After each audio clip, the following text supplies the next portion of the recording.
Welcome to How You Livin', a transformative podcast featuring best-selling author, inspirational speaker, and minister, Dr. Rick Rigsby. And now, Dr. Rick.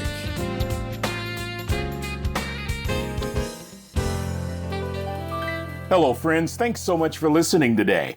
I want to talk to you about the value and the importance of traditions. I really believe that traditions are critical. I believe traditions are the key to any culture, whether the culture that's within an organization or even in a family. For years, my extended family was down there in College Station, Texas. That's where Texas A&M University is. I was privileged to be on the coaching staff for R.C. Slocum. I was his life skills coach for the football team. I was also a faculty member in the Department of Communication. Texas Monthly Magazine once stated that the respect for the traditions and values is the university's greatest strength, and for 15 years I lived it. I still live it. I love the traditions of Texas A&M. It begins with the Corps of Cadets, the keepers of the spirit. A subset of the Corps is the Fighting Texas Aggie Band. I'll tell you, we always had an advantage as a football team when our band would show up on the road. It was awesome. You know, at Texas A&M, you don't walk on the grass. Why? The grass is a living memorial to all of those Aggies who have fallen. You remove your cover. That's right. When you walk into a building, you remove your hat. Texas A&M has a tradition of being the home of the 12th man, and the students stand during the entire football game, symbolizing that they're ready to go in.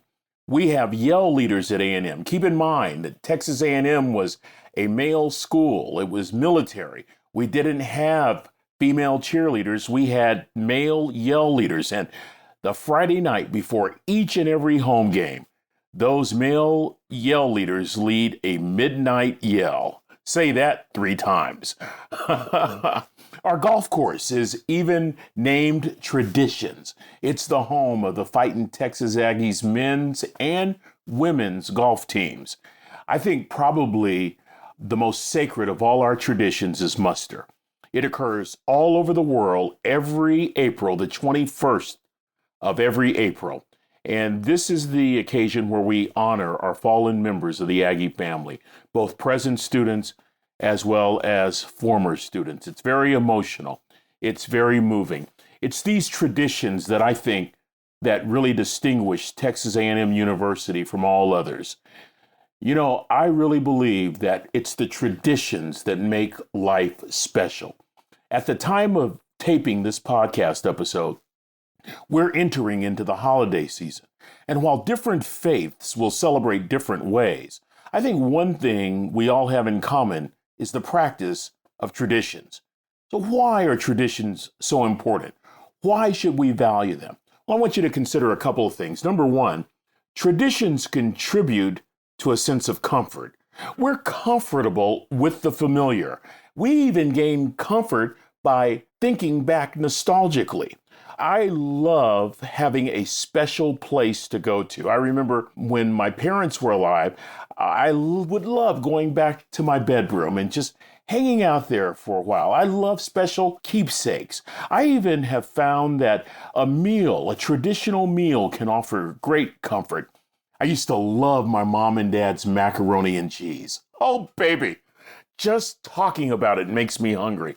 And then I remember one Thanksgiving, as my parents were getting older, they made the macaroni and cheese from a box. And I remember we revolted. And I remember my dad simply saying, "We're tired. We're just tired." You know, I think that was the year that it hit us, that our parents were getting older and that we'd better do our part. We started pitching in with every Thanksgiving meal thereafter and helping out. But I'll tell you one thing. I didn't like that box macaroni and cheese. I wanted the macaroni and cheese that gave me comfort.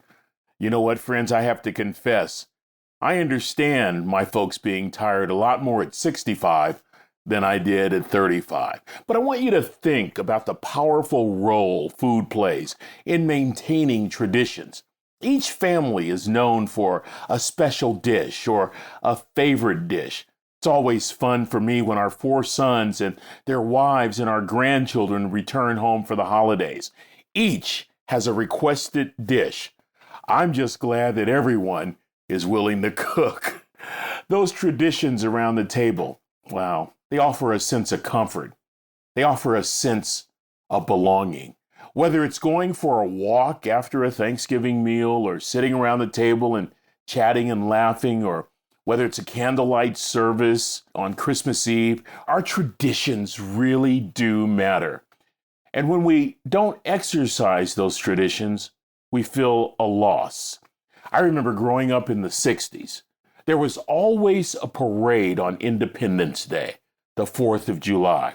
It was such a thrill to put on my Little League uniform, or my Boy Scout uniform, or my marching band uniform, and be part of that parade through downtown. We took such pride in our community. We were proud to be Americans. And friends, I have to tell you, I miss those celebrations. They offered a sense of belonging. They offered a sense of togetherness. They offered a sense of unity. Traditions contribute to our sense of comfort. Second, I believe that traditions connect us. Think about it. They connect us physically. It's really important that we have a sense of belongingness in a physical kind of way. Traditions connect us in intimate ways, not just to each other, but to relatives who may not be here. It's really important that we honor and observe this notion because it gives us a chance to reminisce. It gives us a chance to reflect. Traditions connect us historically.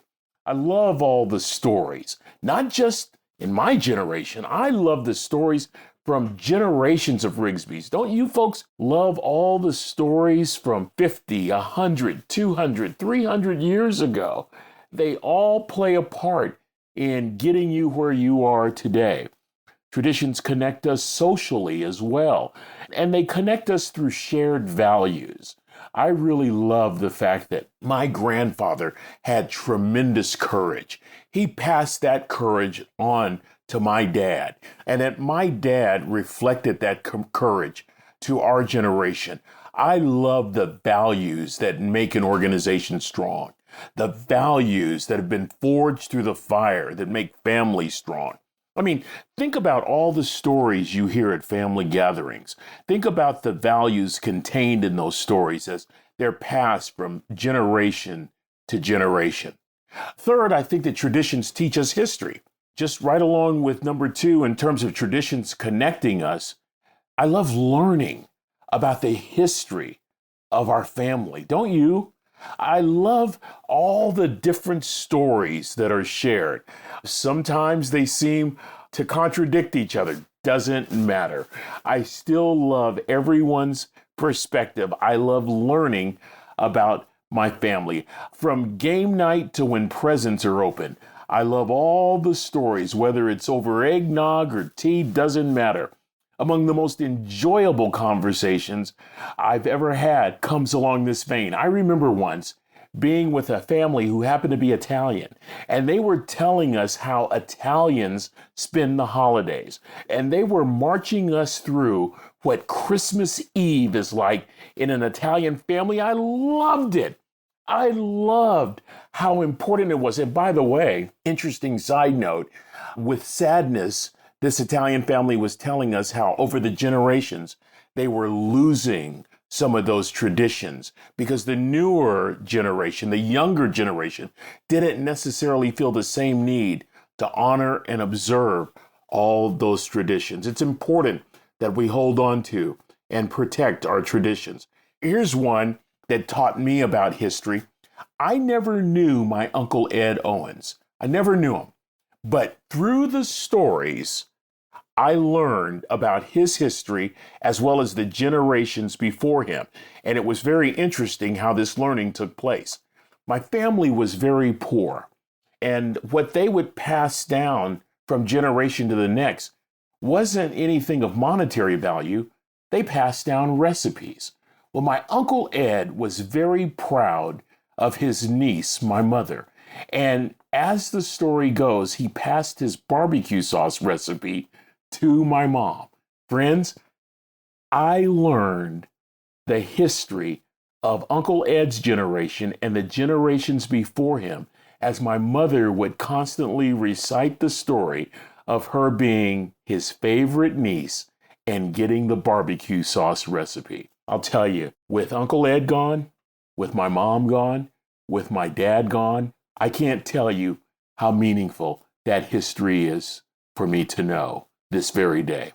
Finally, let me say this. Traditions help us discover more about ourselves. Good or bad, they identify who we really are and where we've come from. These memories become the stories that give our lives context. Every family seems to have a biographer. For us, it's our son, Andrew. When everyone else is ready to move on to the football game, Andrew wants to learn more about Aunt Hat and how she got the funny name. In fact, when I was a professor, I would strongly encourage my students to spend a portion of the holiday hanging around older relatives, especially grandparents, for two reasons. Number one, I would tell my students you're going to be amazed at the wisdom you'll pick up. And number two, you'll want to share their stories someday. You see, friends, I believe traditions are important. They give us a sense of comfort. They connect us and offer unity. They teach us history. We learn more about our family. We learn more about ourselves. Traditions give us meaning in life, a context for life, a sense of comfort and belonging, a sense of past to connect to our present, and they reinforce our values and beliefs. Traditions remind us of what's really important in life. You know, someday, all we'll have is our memories. May they reflect our richest, most treasured traditions, those that made life worth living. Well, friends, that's going to do it for this episode. Until we meet again, this is Dr. Rick, asking the most important question I can ask. How you living? Are you ready to make an impact in your world right now? Do you want to stop existing and start living your best life right now? Dr. Rick wants to give you the first chapter of his best-selling book, Lessons from a Third Grade Dropout, absolutely free. Just go to www.rickrigsby.com/free gift to get the print or audiobook right now. This is thepodcastfactory.com.